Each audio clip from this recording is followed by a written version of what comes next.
The most prolific serial killer in modern history was not a drifter, or a monster lurking in the dark.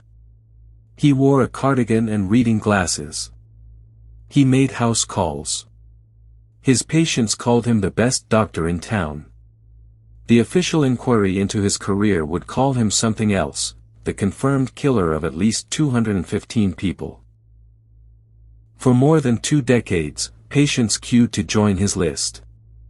They sent him Christmas cards. They trusted him with their parents, their children, their lives. This is the story of Harold Shipman, and of how a man can kill, quietly and politely, for 23 years, in plain sight of an entire town. The town was Hyde, on the eastern edge of Greater Manchester, an old cotton town of red brick terraces and corner shops, where the mills had closed but the community had held. The kind of place where the doctor is not a stranger behind a desk. He is a neighbor. A fixture. Almost family. From 1977, Dr. Shipman practiced here, first in a group surgery, and from 1993 in his own one-man practice on Market Street. He was famously old-fashioned, in the best way. He remembered birthdays, he chatted about grandchildren, and above all, he still made home visits, the busy modern doctor who would come to you. His elderly patients, especially, adored him. Their families adored him more. In a health system of rushed appointments and waiting lists, Fred Shipman gave the old ladies of Hyde his time. There was a waiting list just to become his patient. People felt lucky to be on his books. Harold Frederick Shipman was born in Nottingham in 1946, the middle child of a working-class family, a serious, driven boy, pushed hard by a mother who believed he was destined for better things. And it is with his mother that every account of this story pauses. When Harold was 17, Vera Shipman was dying of lung cancer.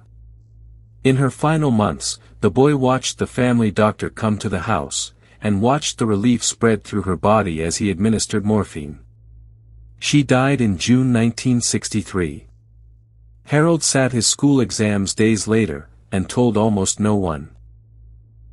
He went on to medical school in Leeds, married young to Primrose, a girl he met on the bus to class, and qualified as a doctor.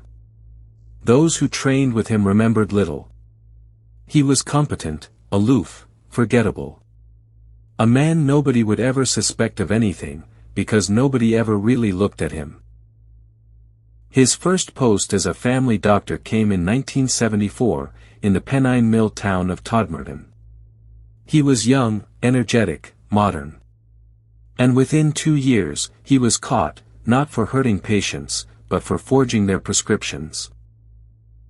Shipman had been writing prescriptions for pethidine, a powerful opioid, in his patients' names, and injecting it himself. When confronted, he resigned in disgrace, paid a fine, and spent a brief spell in a clinic. And then the system made its first catastrophic decision: it let him keep his medical license. A doctor with a proven history of forging documents and abusing opioid drugs walked out of that courtroom still a doctor. 1 year later, Hyde welcomed him with open arms. No one there was ever told. What happened over the next 21 years, we will describe carefully, because the details matter less than the pattern. Harold Shipman's weapon was the most trusted object in medicine, the doctor's syringe. His method was a lethal dose of diamorphine, medical-grade heroin, delivered to patients who had no idea anything was wrong. The pattern repeated for 2 decades. An elderly patient, most often a woman, living alone. A routine home visit, usually in the early afternoon, a checkup, a blood sample, nothing urgent. And within hours, the patient would be found dead, peaceful, seated in a favorite chair, fully dressed, as if she had simply decided to stop.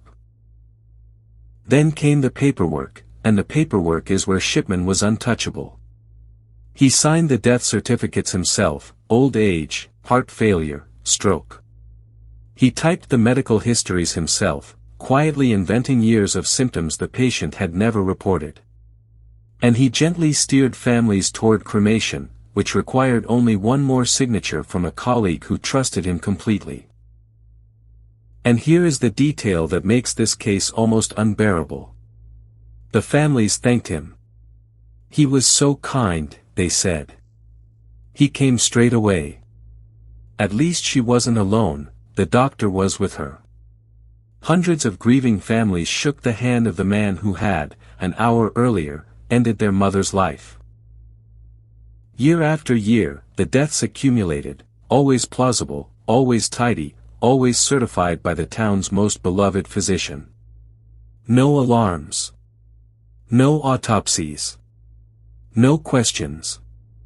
In Hyde, dying under Dr. Shipman's care looked like good luck, quick, peaceful, and at home. But some people counted. A local taxi driver who ferried Hyde's elderly ladies to their appointments began keeping a private list, written in a notebook, customers of his who had died suddenly. All of them, he noticed, were Dr. Shipman's patients. By the end, his list had 21 names. The undertakers noticed too. Funeral staff remarked, quietly, that Shipman's patients seemed to die in a very particular way, alone, in the afternoon, sitting up, fully dressed. Not in hospital beds.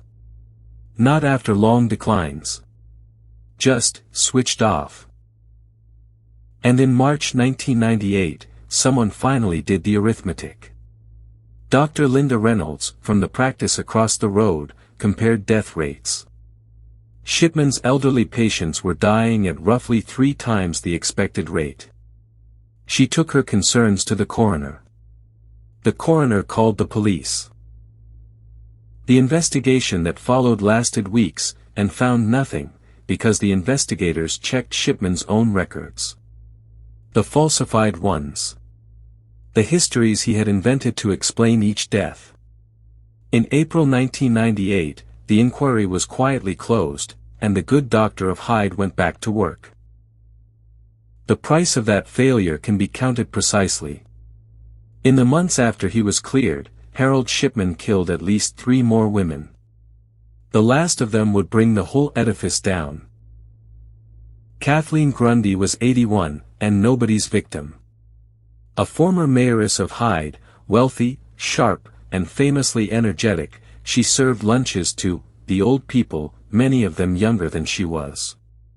On the morning of June 24, 1998, Dr. Shipman visited her cottage, ostensibly to take a routine blood sample. Hours later, friends found her dead on her sofa. Shipman certified the death, old age, and that might have been that. Except that days later, a solicitor's office produced a will. A new will, crudely typed, oddly worded, leaving Mrs. Grundy's entire estate, £386,000, to her doctor. Harold Frederick Shipman. Kathleen Grundy's daughter, Angela Woodruff, was herself a solicitor, and she had always handled her mother's affairs. One look at the document told her everything. The signature was wrong. The typing was clumsy. Her meticulous mother would never have produced such a thing. This was not a will. It was a confession, written by a man who believed no one would ever check. She went to the police.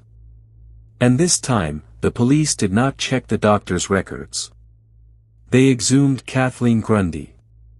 The toxicology came back with a finding that ended 23 years of silence, a lethal level of morphine. Shipman's response was to smear his victim. His records, he said, showed she was a drug addict. An 81-year-old, marathon-walking former mayoress. An addict. Then the computer spoke. Forensic examiners pulled the audit trail from Shipman's own system, and found that the entries describing Mrs. Grundy's addiction had been typed after her death, then backdated years.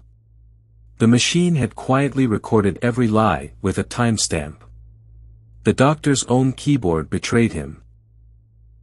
On September 7, 1998, Harold Shipman was arrested.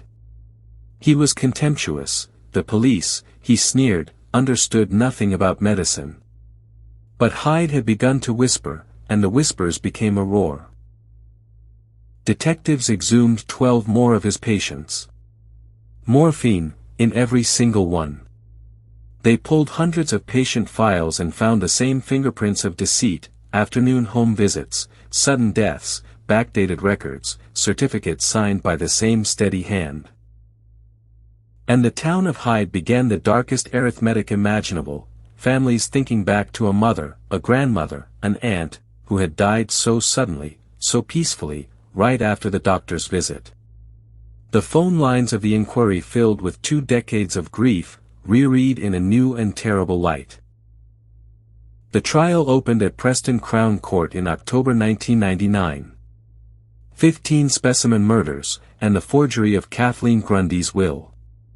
The prosecution's case was a mosaic: morphine in the bodies, lies in the computer, the will in his typewriter, and a pattern no honest medical career could explain. Shipman gave evidence for days, arrogant, technical, lecturing the court on medicine. He admitted nothing. He explained everything. And the jury believed none of it.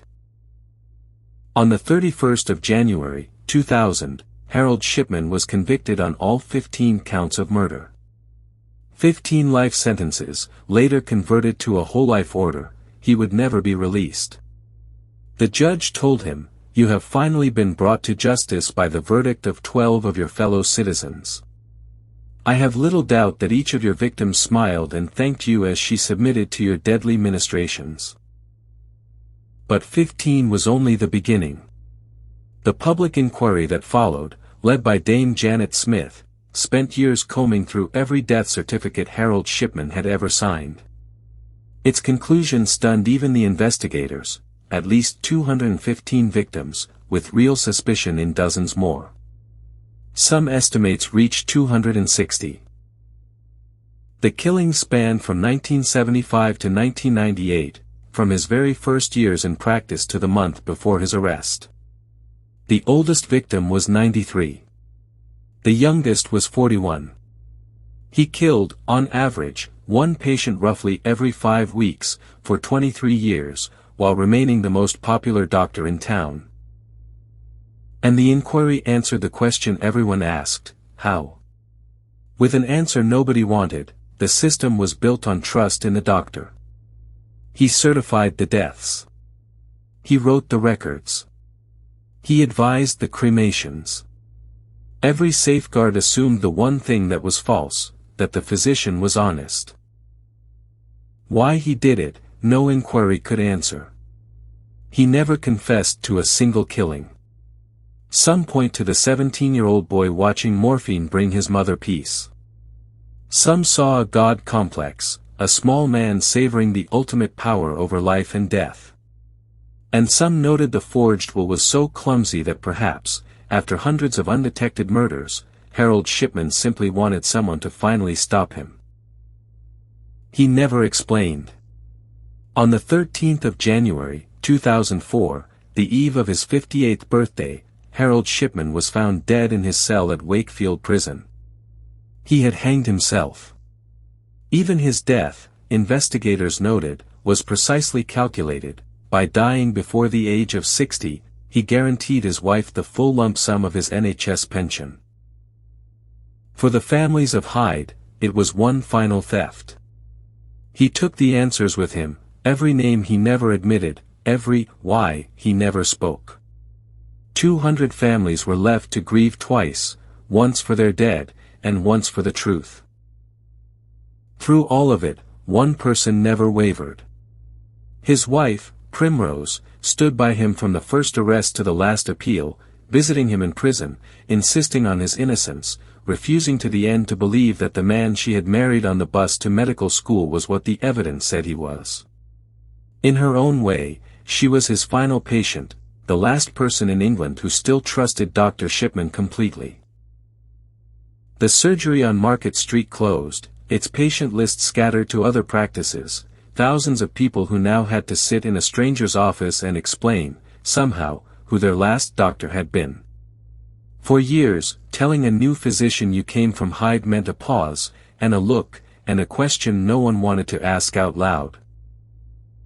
In Hyde today there is a memorial, the Garden of Tranquility, opened in 2005 for the victims of Harold Shipman. A quiet place of flowers and stone in the town he betrayed, for the mothers and grandmothers who trusted their doctor. His case rewired British medicine. Death certification was reformed. The handling of controlled drugs was tightened. Doctors' mortality rates began to be monitored, a safeguard that exists, quite literally, because of him. They call it the Shipman effect, an entire profession redesigned around the possibility that the person you trust most might be the one you should fear. So here is the question I will leave you with. Harold Shipman was not hiding. He passed every inspection, shook every hand, and buried his victims in paperwork signed with his own name, for 23 years. The only people who noticed were a taxi driver with a notebook, an undertaker, and one suspicious daughter. So think about the professionals you trust with your life, your doctor, your carer, your specialist. You trust them because of a certificate on a wall. Who, exactly, is checking? Tell me what you think in the comments. And subscribe, because the next case is already waiting. Some fences are white. And some killers carry a doctor's bag.